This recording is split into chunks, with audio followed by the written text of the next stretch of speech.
Solar systems.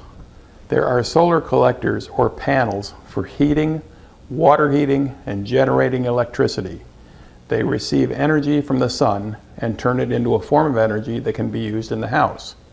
So what do you look for, and what do you look out for? Well, first, let's talk about when to look. Watch the system on a sunny day, sometime between, say, mid-morning and mid-afternoon. This is the time when generally conditions are best and the system should be working. So, does it work? Has it been bypassed? You don't want to buy a house because it has solar only to find out it's been disabled. Look at the collectors.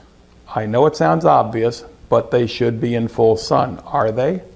Maybe a tree has grown since the collectors were installed, or maybe someone came along and built a two-story house next door and now the collectors are in the shade. Some states, by the way, have laws that establish your right to protect your solar access. It's called solar easement. Are the collectors covered with dust and dirt? Do they need to be cleaned? Have they yellowed with age? All of these factors will retard the system's ability to gather the sun's energy. Check the insulation on the pipes and control wires to the collectors. Are there holes or tears? Look where the pipes go through the roof. How is the flashing and sealant? Do you see leaks of any kinds? There are two types of solar systems: passive systems and active systems. Let's spend a few moments first talking about passive systems. Passive systems use principles of physics to collect and distribute heat energy. The aperture. Maybe there's a large picture window, for example, to let the sun in. The absorber. The sunlight streams in and hits some sort of hard, dark surface, such as a masonry floor or wall or a tank of water even, so the heat is absorbed. Thermal mass. Whatever the surface, behind it there is a thick mass, so the heat is not just absorbed, the heat is stored. Distribution. Later in the day, when it's needed, the heat is distributed through the house by radiation, conduction, or convection. Again, principles of physics. Control. Finally, there is some sort of control. Now, it could be as simple as a window shade that permits or blocks the sunlight from entering the house and the passive solar system. Okay, if the house you're looking at has a passive solar system, look at it from two standpoints.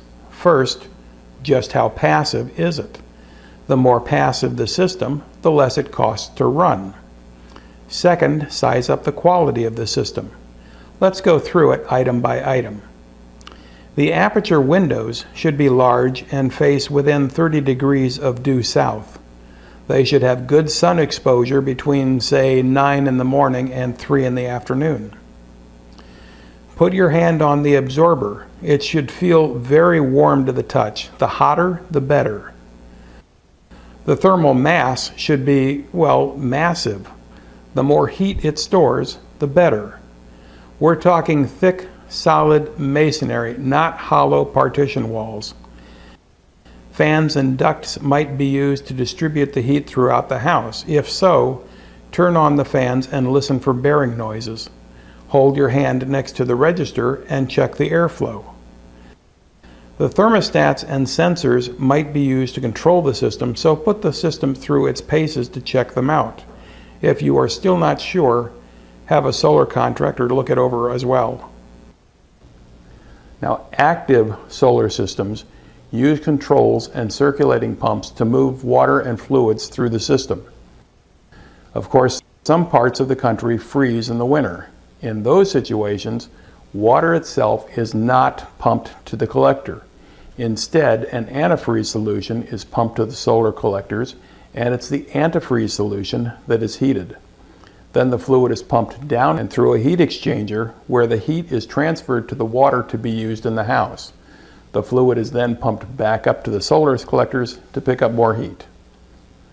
The solar water heater may use solar collectors to preheat the water and hold it in a storage tank before piping it to a conventional gas or electric water heater.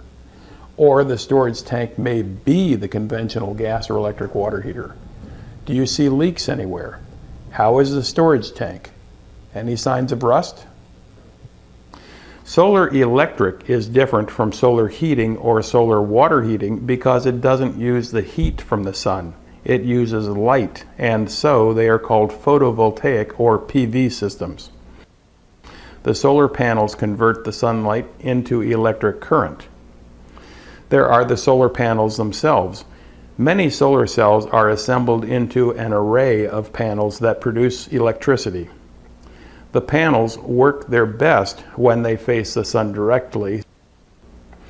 The panels emit DC or direct current like you would get from a battery, but household electricity is AC or alternating current, so next there's the inverter. The inverter converts the direct current electricity into alternating current.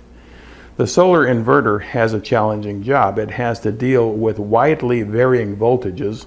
The panels deliver peak voltage during the day when the sun is most direct, and of course nothing at night. The inverter has to work under extreme temperatures, moisture, and dust, and it has to do it for years.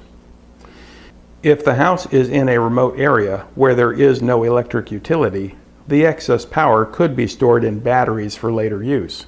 Where there is an electric utility, more commonly the excess power is sent out onto the grid to take advantage of net metering. Use power from the utility and your electric meter spins forward. Send your excess power out to the grid and your meter spins backward. The meter keeps track, so later on you can use an equivalent amount of power without being charged. Effectively, you're storing the excess power not in batteries but on the utility grid. Not all electric utilities allow you to bank power like this. And if they do, are they accepting power from you at a wholesale rate but giving it back to you at a retail rate? All this falls under your interconnection agreement that spells out the terms and conditions. That you maintain the system in a good working order, that it operates safely, that you have proper permits and insurance. Your standard homeowner's insurance policy may be sufficient, but again, find out the terms and conditions up front and avoid surprises later on. As far as the system itself, look first at the roof. Chances are that's where the panels are. How old is the roof? If the roof is old and will need to be replaced, your replacement cost is going to be more because the panels will have to be removed and reinstalled. Look at the brackets that hold the panels in place. Solar panels can be installed on any type of roof, but some are easier and cheaper to work with than others. The simplest is the composition shingle roof. Then you have shake roofs, flat concrete tile, and mission tile roofs.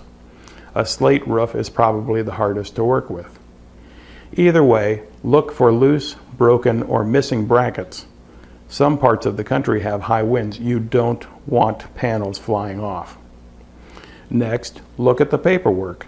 Is the solar electric system under a warranty, either from the manufacturer, the dealer, or the installer?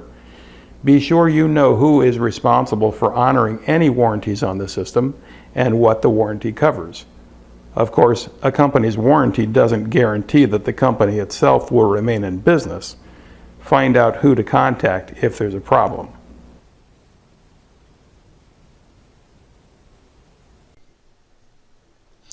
I've got a lot more great stuff for you at houseiq.information. If you like what you've seen so far, do me a favor and tap the subscribe button so you don't miss future videos. And click the link to watch some more great stuff right now.